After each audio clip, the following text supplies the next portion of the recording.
Hello guys, hello Earth Signs, hello Virgo, Capricorn, and Taurus. Welcome dito sa aking channel, Kapalaran 888. Welcome. Earth Signs, Virgo, Capricorn, and Taurus. Tingnan natin kung anong baraha mo.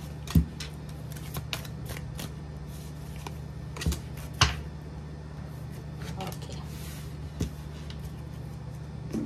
Earth Signs, roots, exceptionality, and strangers and youth.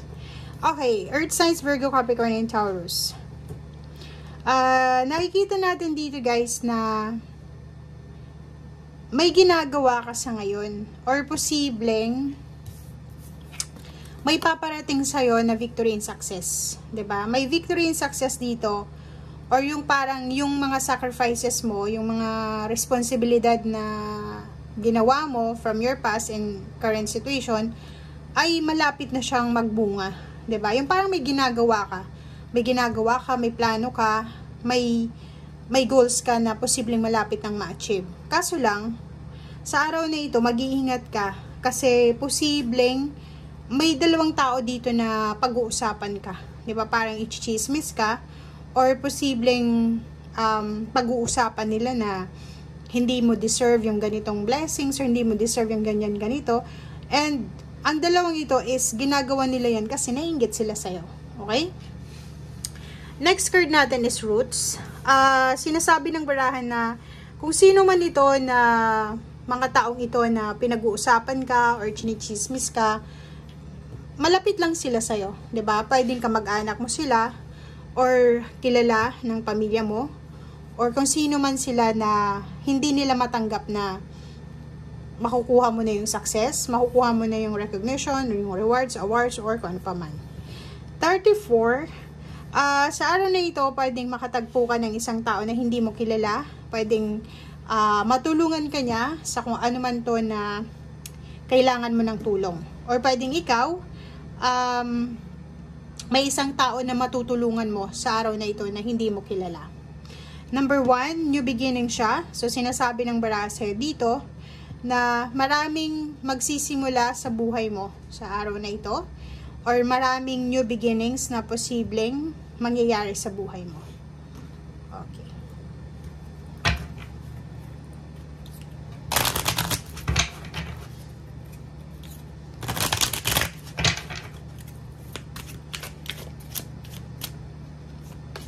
Okay, 5-3.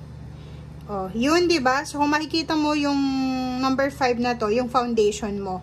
Marami kang achievements na makukuha. Maybe 5 months from now, 5 years from now, basta may number 5. Kaso lang may humihila sa iyo pababa. Okay? Ingat-ingat ka. Kasi kung makikita mo to, 5 siya, pero number 7 siya. Mapa-love life man 'yan or trabaho, negosyo, mag-iingat ka kasi sa dami-dami ng tagumpay na makukuha mo for the next few months, maybe 5 months from now, 7 months, 7 weeks, or 5 years, or 7 years, sinasabi ng barahan na marami ang maiinggit sa'yo. Maraming mga tao na gustong makiride on sa success mo.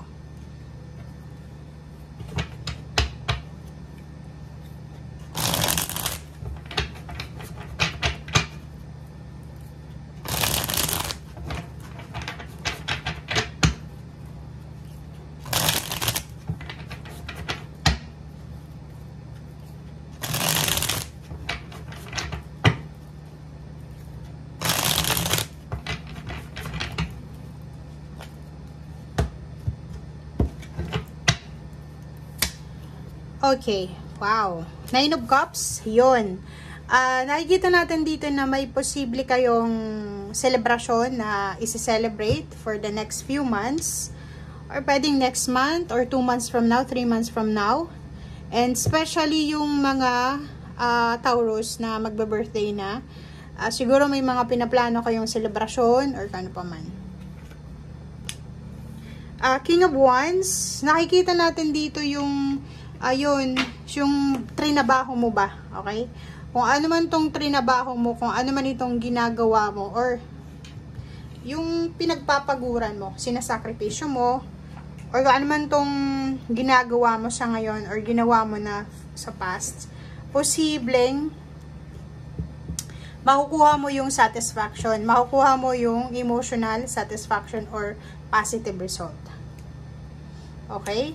So, kung ikaw naman ay naghahanap ng trabaho, naghahanap ka ng pera, naghahanap ka ng relationship, or kung ano man itong hinahanap mo, sa araw na ito, sinasabi ng barahan na sobrang sipag mo passionate. Gagawin mo ang lahat, makuha mo lang itong trabahong ito, itong relationship na to, or kung ano pa man. May good news kayo na posibleng hinihintay tungkol sa pera. Sinasabi ng barase dito na may balita, may magandang balita na posibleng darating sa inyo na pwedeng magdala sa inyo ng sobrang excitement. Okay, so pwedeng galing ito sa kamag-anak nyo, sa dating kakilala, sa dating trabaho, sa kapitbahay, or sa kung sino man ito na related sa'yo sa past. Hermit, so yun. So, ang Hermit card na to is yung clarity. So, kung naghahantay ka ng work offers, love offers, movement, closure, pera, ano pa ba? Recognition, rewards, awards, success, or help, new beginnings, fertility, kung ano man itong hinihintay mo or hinahanap mo, sinasabi ng barase dito na on the way na siya, malapit na. Meron din ditong travel, may posibleng travel na paparating. If nag-aasikaso ka ng papeles mo para sa pagta-travel, government papers, or kung ano pa man, sinasabi ng barahan na confirm na siya. Sa araw na ito, kung nahihirapan ka sa hinihintay mong clarity na to, huwag kang mag-alala kasi sabi ng bara sa'yo, on the way na, okay?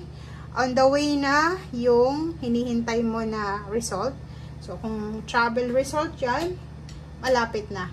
Okay? Next card is Queen of Wands.